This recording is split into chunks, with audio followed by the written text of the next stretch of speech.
Hello बच्चों, आइए देखते हैं एक प्रश्न। यदि cos थीटा बराबर 1/2 तो 4 cos की घात 3 थीटा माइनस 3 cos थीटा का मान ज्ञात कीजिए। तो अब हम क्या करेंगे, यहाँ पे मुख्य अवधारणा लिखेंगे। मुख्य अवधारणा, तो ये क्या होगा इस प्रश्न के लिए? तो आप देखिए, यहाँ पे हमें पता है कि अगर cos का घात 3 a दिया हो तो हम उसको क्या लिख सकते हैं, cos a का घन लिख सकते हैं। या तो अगर आपके पास साइन की घात 3 हो और ये हो तो इसको हम लिख सकते हैं साइन ए की घात क्या पूर्ण घात 3 लिख सकते हैं। अब हमें देखिए cos थीटा का तो मान दे दिया गया है। अब यहाँ पे 4 cos की घात 3 थीटा माइनस 3 cos थीटा का मान बताना है। तो यहाँ पे अब हम क्या करेंगे, दिए गए प्रश्नों को हल करेंगे।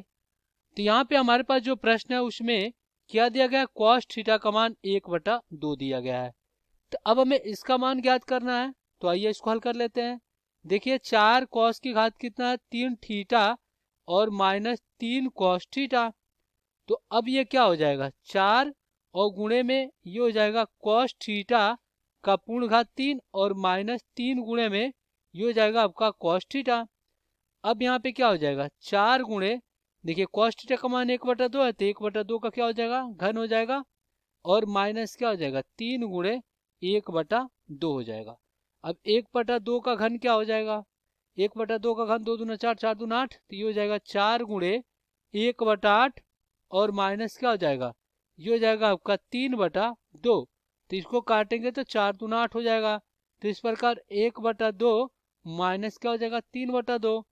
तो यहाँ पे क्या है, हर समान है तो अंश क्या हो जाएगा, आपस में घट जाएगा, घटाव का चिन्ह है तो 1 माइनस 3 आ गया। तो इस प्रकार -2/2 आ गया, 2 से 2 कट गया एक बार में।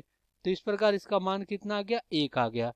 यह हमारा 4 cos की घात 3 थीटा माइनस 3 cos थीटा का मान आ गया। तो ये हो जाएगा आपका उत्तर। आशा करते हैं बच्चों ये प्रश्न आपको समझ में आया होगा। धन्यवाद।